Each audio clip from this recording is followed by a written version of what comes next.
Yo, what's up? Diggity dogs, give me a high five! In the last episode, we ranked the Season 3 characters of The Boys, and now we're on to the next one, ranking all of the characters of DH Don't Hug Me, I'm Scared. Yes, every single character from Don't Hug Me, I'm Scared. Well, most of them. I found this guy in the road. What? No, get him out. Get him out. Oh.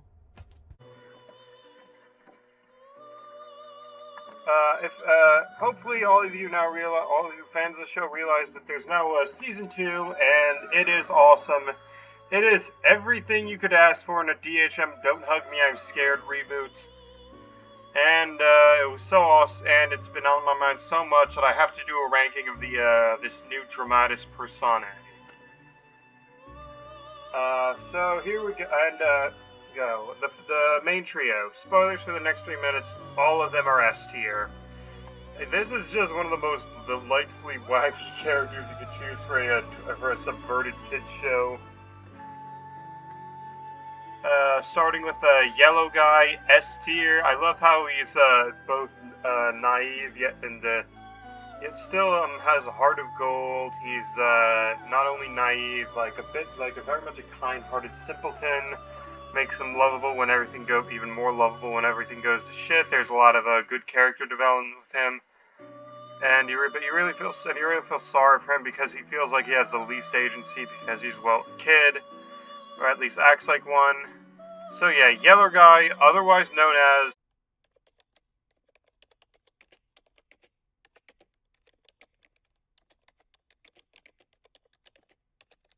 Remember the hyphen. Yeah, the hyphen. There. Earns his place in the S tier. Simply because I think like all three of them act as a straight man in one way or another. Yellow guy acts as a straight man simply by virtue of how innocent he is and how little malice he has. And there's great character development in episode 3, learning about family, and episode 4, learning about friendship. Really feel like he's the best POV character of the 3. Actually, to be honest, I'm the best POV character, but I'd say out of the 3, all of them are very much good characters. I'd have to say it's the weakest simply because of his lack of real initiatives, but we'll move on. Next is Red Guy. I'd say my favorite of the 3 simply for how deadpan he is while still having it. But in season 3, this gets subverted with how much he yells. Whenever he suddenly shouts, like yelling "Bye!" or calling out how they're living in an actual nightmare. Really somehow shows that how even someone like this is starting to snap out of the way to being a character in DHMIS. And he also makes a mean boss of Peterson's and Co. And that is why he is in the S rank. And I also I really feel like he has the most initiative out of the 3. Like yellow guy is too dumb and naive to do anything. Green guy just loves complaining about everything and doing his own thing. But red guy really feels like he's trying to challenge the status quo. And that's why he's my favorite of the 3 main characters. Duck guy, okay, I just love this guy, just how much of a cranky jerk ass he is most of the time. Especially there's an episode 3 where he's trying to invent Bitcoin, and then then in what was it, episode 2, where he can't even die properly, and I theorize at the end of season 2 it was the clone that was killed simply because it has more narrative weight. And in episode 5, how much of a jerk ass he was trying to hoard all the gluten and hoard all of the raisins and the home entertainment with him. That was hilarious. So yeah, all 3 of these guys are S tier protagonists, and they're probably up there with Junior, Cody, and Joe Fissup as one of my favorite iconic trios. Letter, I don't know about that guy. Sorry. The grandma from episode 3, I'd say she's B tier. On the one hand, she was I think she was a decently commentary about like elders, like how hard it can be to share the space with them, and she had a decently amount of jump scares, but she doesn't really yell anything, just screams randomly at people. But yeah, it's actually very nice to for families to take care of their elders. So she escaped C tier because it's a good message that that family was willing to take care of that, respect their elders. The wet floor sign at C tier, like doesn't really do much. The duck and the duck and the balloon version of yellow duck and yellow guy respectively. I think B tier, like they really just aren't characters. They're just a symbol for red guy learning. If you saw the game theory video about how the internet can be used for internet production. But like I do realize how like their devotion to special effects, like they went to a duck and took the park and took a duck from there. Fun fact, guys: the ducks at parks, you're allowed to take them without consequence. Like it's not illegal at all.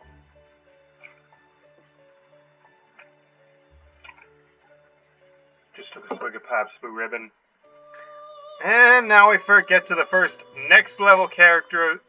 Another S tier, Choo Choo. Everything about this guy is just so delightfully wacky. The fact that he's like just like an almost as senile as Joe Biden. The fact that his song has such a shallow understanding of transport. The fact that he has tracks for shoes. The fact that he describes oil as a substance forged far beneath the earth, with the last remnants of the ancient ones. But yeah, this guy, he was a decent commentary on how bad it is to live in a car-dependent society. And very sad that he couldn't find more of his very special drink for his condition. But yeah, I think it's just how delightfully. I think he symbolizes one of my favorite parts of the show, just how delightfully goofy it can be when it's not being terrifying. I mean, like, all the characters in this show are walking shitposts, but this guy takes the shitpost cake for it. I feel like taking care of all of these guys at once, so I'll delay this. Shrignold, B tier, on the one hand, like, he was trying to be genuinely nice to Yellow Guy, but on the other hand, there's that ending, which is kind of ambiguous. But he is a classic don't hug me, I'm scared character, so A it is for him. And his song was decently well-intentioned. Chalkboard Guy, C tier, don't really remember that guy. Anatomy Guy at C tier, don't really feel like he's a actual character. Dr. Bushman, B tier on the one hand, like they do capture like all the authentic it is that like asking all these random questions that are virtually irrelevant to your healthcare, but actually I got a doctor's appointment for a lump bump or something a few days ago that's actually good for posterity's sake, very important. On the other hand, I'm only giving him a B for realism because he doesn't diagnose all of them with 3 different forms of cancer at once. Just like every other time you Google your symptoms. By the way, that lump I got checked out, the nurse practitioner said it was okay. Like, checked it out, like, for the second time, said it was, by all accounts, fine. So don't worry, guys. The smart guy is, like, A tier because it really feels like, on the one hand, like, I feel like B tier simply because on the one hand, like, they really don't do a lot with these guys, I don't see what their purpose was, like, but it does, like, show how, but it was, like, interesting to see the idea that there's, like, a higher level of reality to them, like, these are the smart guys. And then the even smarter guys, because, I mean, simply, these guys are a step above the other one, simply for Duck Guy, Neo Duck Guy's design. I mean, having him go from a cheap duck puppet to a robot angel phoenix is...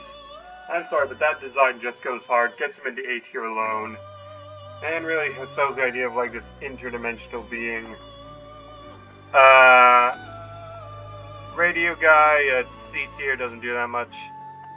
The father, who's actually the older brother, B tier, because I love the plot twist with him and his quote-unquote son, who was actually his father the whole time.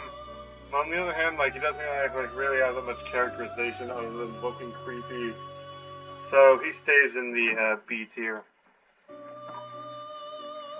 Briefcase guy, I'm sorry, but this guy was and now we get to the first guy who shows up, who earns the rank of the whole landfill. On the one hand, he's condescending to his brother, and like all capitalists, promises freedom of cops for free commuting and growth, then forces them to work in a 9-to-5 job for 40 years straight.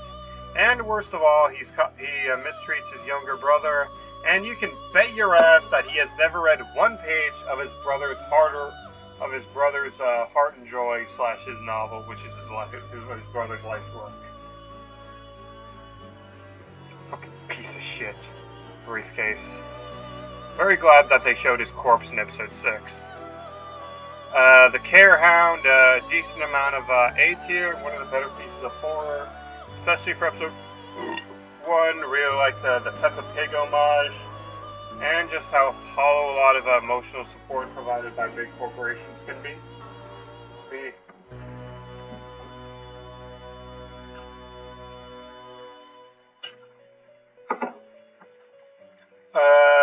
Stoplight teacher, B tier, on the one hand he's very small, but he does take efforts to teach people about road safety, but sadly not the problems of living in a car-dependent society, so B tier.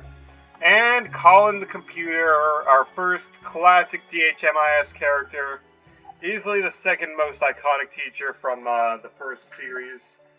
And he really sells the idea of the sentient computer. And he's also very entertaining and geeky, and loved his return in episode 4, providing them an opportunity to look at pictures of skeletons on the dark web. But yeah, I really love how they showed how much of a corporate idea of the internet was, while still managing to be an entertaining enough character.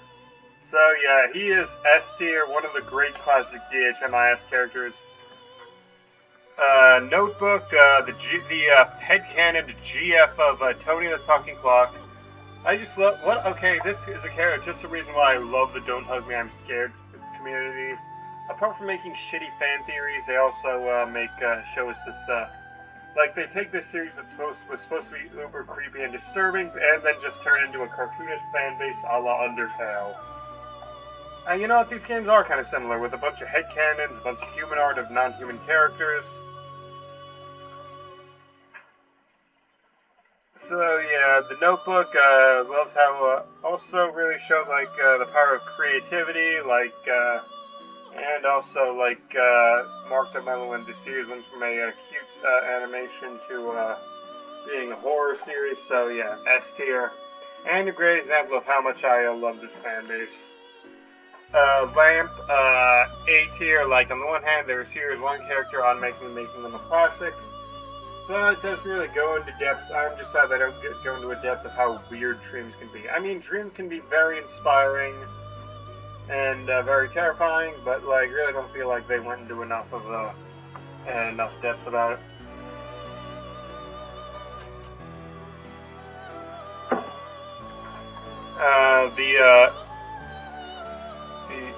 The quote-unquote brother, otherwise known as the dad from episode 3. On the one hand, it was hilarious seeing him. On the one hand, he had a decently wacky younger brother vibes, with constantly on the Game Boy, he had all times, not listening to anyone, and then just hearing this toddler go, "Make the call, darling. Use those fingers of yours and make the call." And the yellow guy's reaction just completely sold it.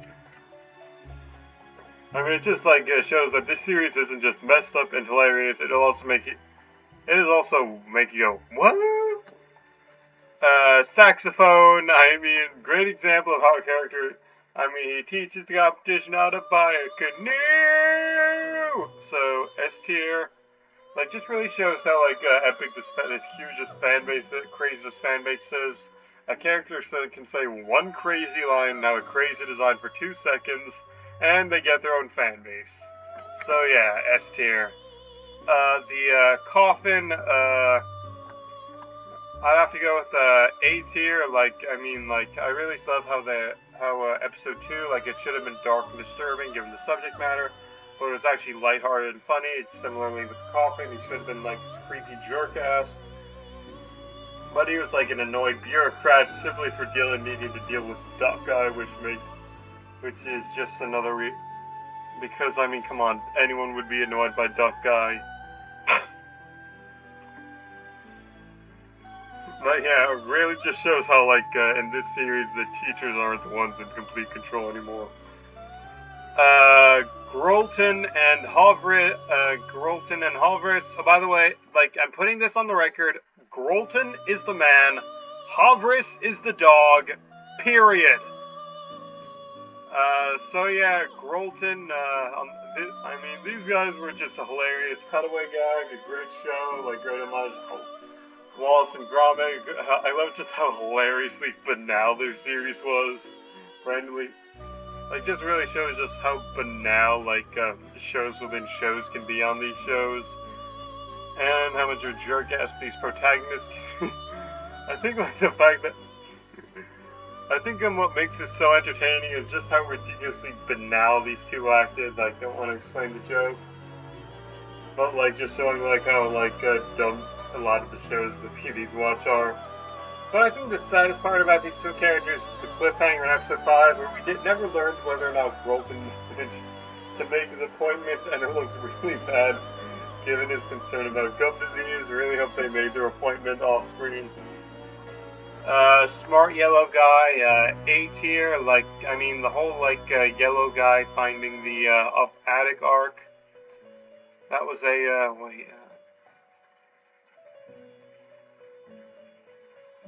oh, Leslie isn't on this. I mean, like, I think that was a decent enough arc, but I feel like the fact that it ended with, like, a bait and switch, like, basically having a book full of answers only for it to get shredded, I find that was, like, kind of like too much of an FU without actually, felt like it was there to be an FU to the fans, or, like, a troll ending. And, they're basically saying they have to make a second season without, like, resolving anything here. I know that's kind of the point, but it just made the ending feel a bit unsatisfying. And, like, I feel like Yellow Guy, like, just saying that it's actually fake, yet a different version of Yellow Guy that does this instead of, like, the actual one, that kind of makes it disappointing. Doesn't really, they just feel like two distinct characters. Duncan, A tier. This guy was hilarious. Like, I love just how much of a rivalry he had with that Duck Guy, and despite having the same voice actors. And he had great website construction skills, so very good to have someone like that in the workplace. Elect Tracy, I'd say this is the most unmemorable of the teachers in a while.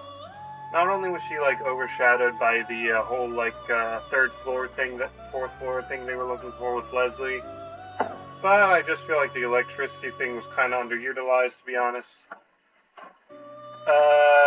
D tier, the emotional support system. On the one hand, it feels like a sort of ripoff of Hal from Mitchell's versus the Machines. But on the other hand, like, this character just had a disgustingly condescending voice that just really pissed me off. It just shows, like, the guys are, like, pretending to be emotionally supportive without listening to a word you're saying, and not making any attempts to understand you whatsoever. Really frustrating when people do that. The pesky bee from the end of episode, from the end of episode 3 of the first season. Going on number C for being a pesky bee. We have our work cut out for us.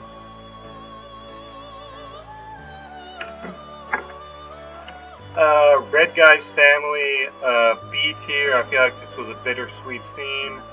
On the end, like, they're acting kind of rude. But on the other hand, it was kind of heartwarming to see Red Guy finally with his family. It It was a short moment, but kind of heartwarming, to be honest. The family tree, C tier, really felt like it was a ripoff of the tree from Season 1, Episode 3. And it really doesn't show like how, I feel like it was a pun on Ancestry.com. But on the other hand, really didn't find it to be that compelling, to be honest.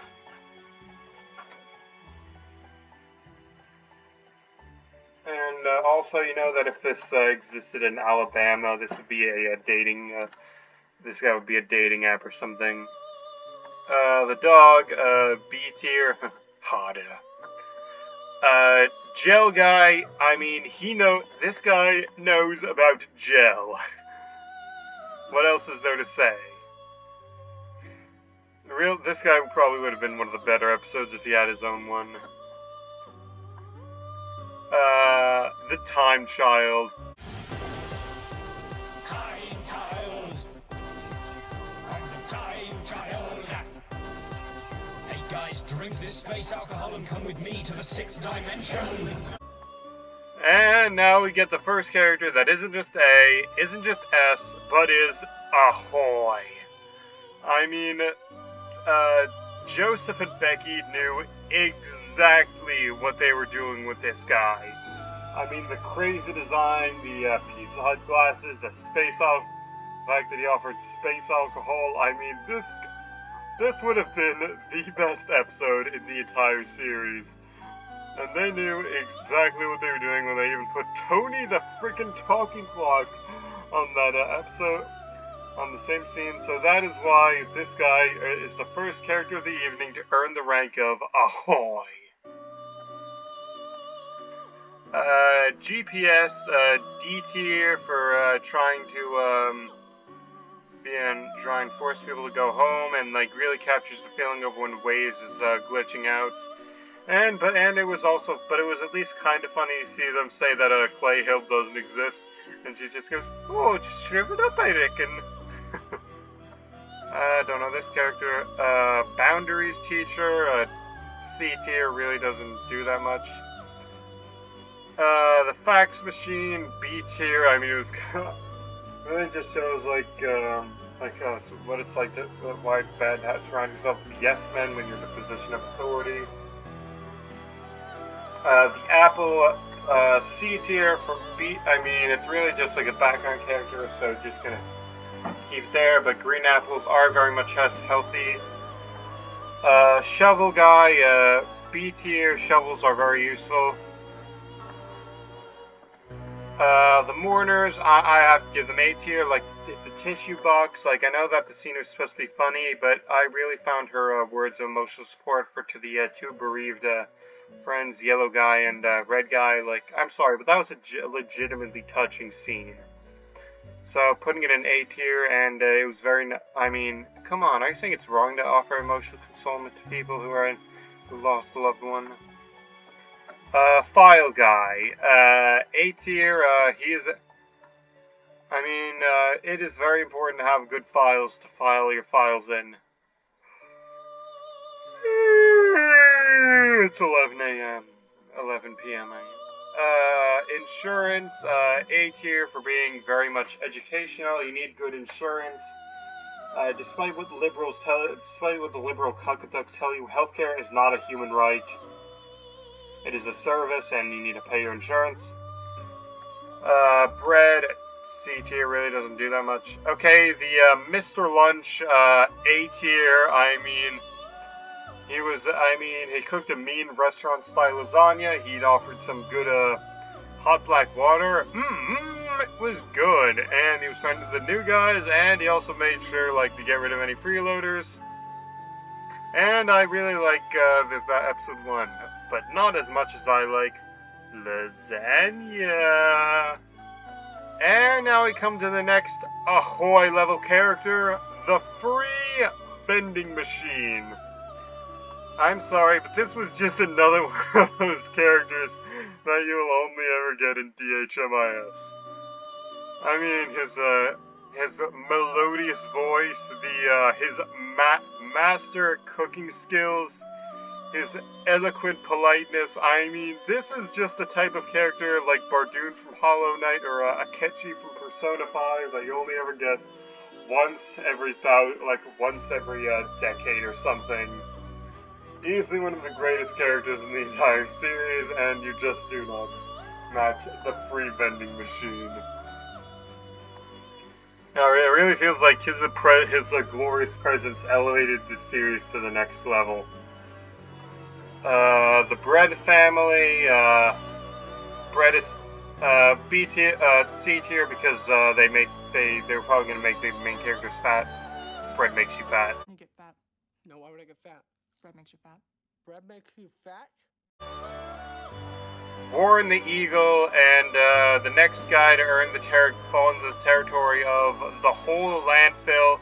I'm sorry, but this guy was rude, obnoxious, loud, gaslit people, was a jerk ass, and who was very glad, and one of the few characters who can legitimately be called hateable in the series, earned his rank of the whole landfill here, and very satisfying to watch him get skewered like the pesky bee he is.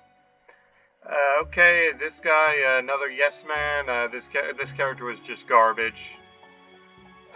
Unicorn, the guy, the love hippie guys from episode 3. They really didn't get that much characterization. Can't really say I hated them, but so just gonna say it. Not terrible, but not impressive. Lily and Todney, A tier. I feel like they were easily one of the better examples of creepy teasers. Like the show's either oddball humor or legitimate creepiness, and these two are a great example of creepiness. They're like disturbingly outdated home. Their creepy mannerisms, the fact that everything to them was family. And I really liked how the episode deconstructed the idea that family, just for the sake of family, is important more than anything else. Really serves as a good antithesis to works like Turning Red, which just say family is be loyal to your family for its own sake, regardless of how they treat you. And family isn't just blood relations, it's the people who you bond with. And if I had to decide between, so I'm just gonna put these guys in A tier. Easily one of the better written episodes of the series. Refrigerator, that guy's B tier. That guy's probably filled with stuff that's outdated. Foods that you forgot to remove. And next, the Shredder, yes. But what about the Shredder?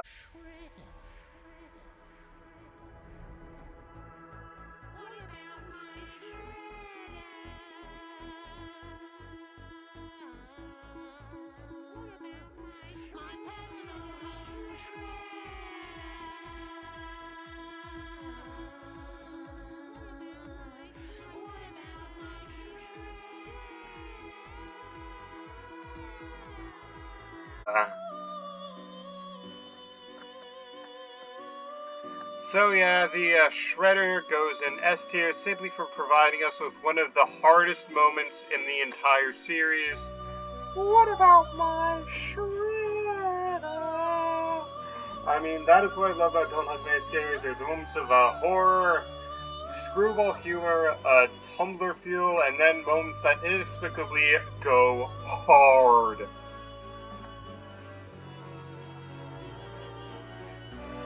Magnet teacher, magnetism, that's good. Didn't got much to do. Malcolm, the gravel feeder. Noble Enough King, King, just B tier. The steak teacher, A tier. A tier. I feel like this was a good episode because it really shows just how donked up our nutritional system is. Like, has milk as an entire food group, and I'm pretty sure it's like 50 years out of date. I don't know. Watch the shitty food theory video on it. The can. I really feel like those two should be judged the same. They're really not that distinct. And like the "it makes your teeth go gray" thing, that was I feel like that really shows like how like trying to control what people eat, like just how controlling that can be. Urinal, this was a tiny moment in the series that went hard. Just like some guy sneak out the back, have a cigarette. Something we all need to do sometimes. Michael, A tier was a decently sad enough story. Like he wasn't even that ugly, and I know how just how cruel people can be. Because of the fact that we live in a society. Here it is. Microphone C tier, really feel like he didn't earn his place as a character, but he did have one moment of like snapping Red Guy back to the present. Bread still going in C tier because of the fact that bread makes you fat. Ivan, the guy that was working for the Ivans and holding them hostage. A tier because this is such a hilariously blunt way of trying to get people to fund your thing, like literally saying, fund this project or we're gonna kill these fictional characters. Just so, I mean, like, it feels kind of out of character how blunt it is, but it is hilariously blunt in a vacuum, just so, and very sad we never got to see the guy's outcome. Bladder, I hate that guy for constantly feeling it's about to explode on planes.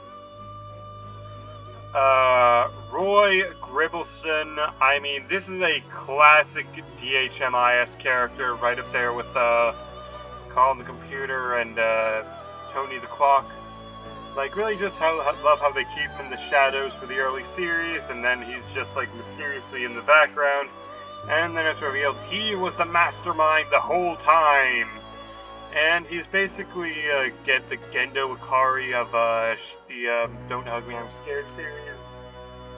And in fact, I'm pretty sure that was the inspiration. But yeah, what really gets me into S tier is giving us one of the most badass return in season 2.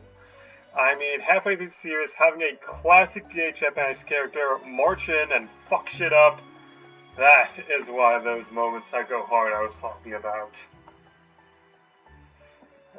Clipboard, fun fact, as I say, antenna with a clipboard and a yellow vest you can get anywhere. The bunny guy, B tier, he feels like he's at the C tier feels like he's at the same level as the Love Cultist. Good characters as a collective, just not that interesting individually. Mirror, doesn't really feel like they do much. Agent Stone goes into A tier for being good at rock reconnaissance. Reconnaissance! Shy older brother, A tier, that guy was a decently sad character, really captures the very realistic trait of shyness, we were saying random things no one understands, and very sad, and really realistic ending of than needing to listen to an annoying guy. I know how annoying people can be. Red Guy's audience, beats D tier because they have no taste. The space guy, space teacher, okay, S tier, easily one of the funniest characters in the series, simply because how ridiculous he was in the few seconds he was there. And easily a very important astronomy lesson. Planets inside the moon.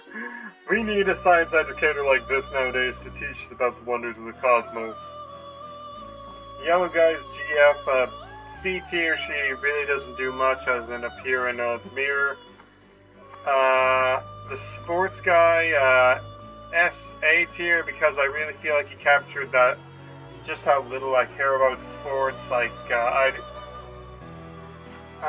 do not really care about physical sports at all. I hated gym class.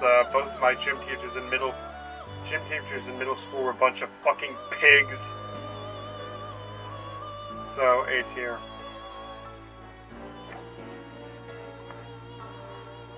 Cigarette guy, Yep, smoking is bad, kids. Leads to stinky mouth, and very glad, good foreshadowing for the next series where cigarettes were a recurring motif. So, A tier.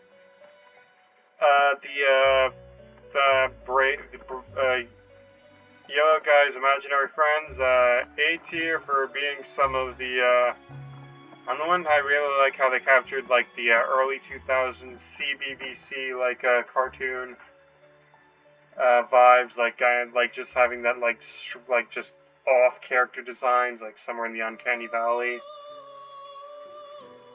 So it goes into A tier for authenticity and for being some of the few genuinely nice characters in the entire show.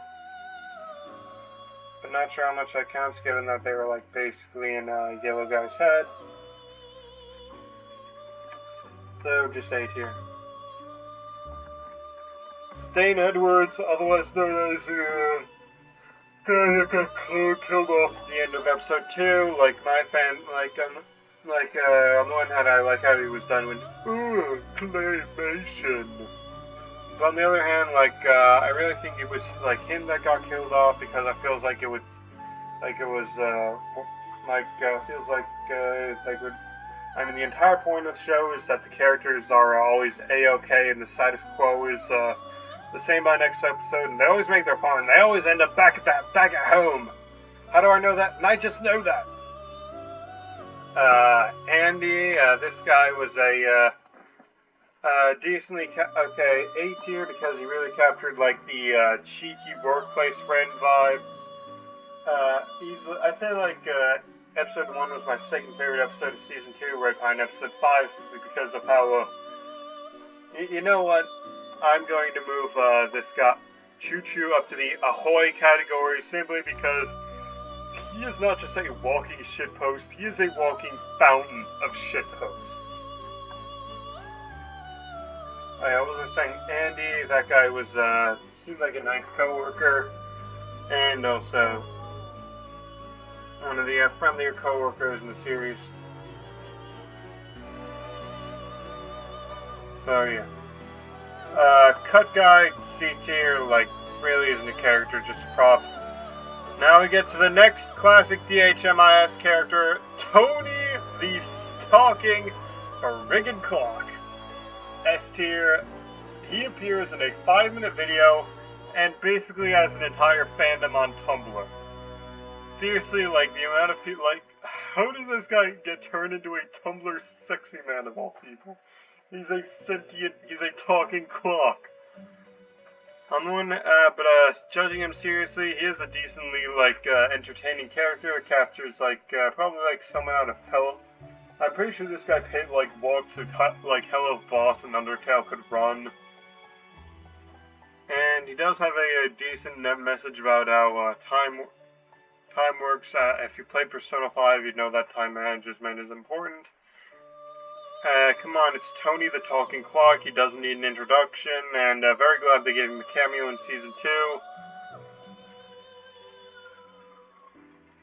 So yeah, Tony the Talking Clock, a icon of DHMIS.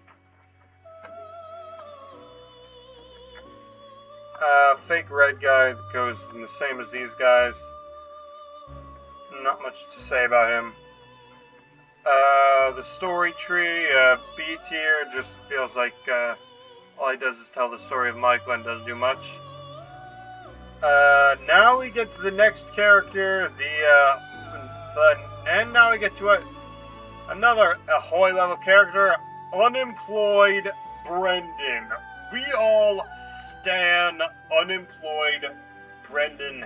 Hashtag fuck work, fuck capitalism, fuck private ownership of the means of production, fuck shaming the unemployment, and we all want to read his novel, The Ultimate Forgiveness. That sounded awesome. And you know what? No, his name is not Unemployed Brendan, it is just Brendan. We stan Brendan. And he is easily the second greatest character in the entirety of DHMIS. Second Ahoy level character behind only the free vending machine himself. So there we go. Statistics, Yeah, I mean, on the one hand, I like, there are lies, damn lives, and statistics, said by Mark Twain, so, see, another one of the love, colonists, or gurus, so C tier. Claire, very, A tier, very glad,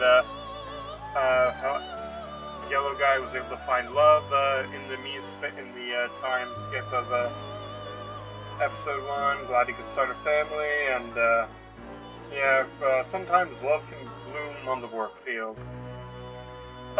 Glow, but B tier, really don't feel like he, does that much.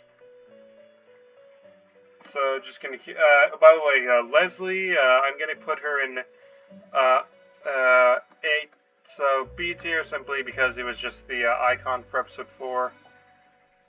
And, I'd have to go with, and as a bonus, Leslie, just imagine I have her icon, I'm gonna put her in A tier. On the one hand, her being like a live-action character raises way more questions than is answered by her existence. She has a decently, creepy and, like, patchwork design. And finally, like, but the reason she's an A tier, not S or Ahoy, is I really feel like, she was just there to, like, be a sequel hook for, the potential season 2. And just, like, tease fans without actually, like, providing some, like, catharsis to all of, like, this, what's been going on. So, she just stays in A tier. And there it is, ranking every single character from Don't Hug Me, I'm Scared. Bye, guys. See you next time.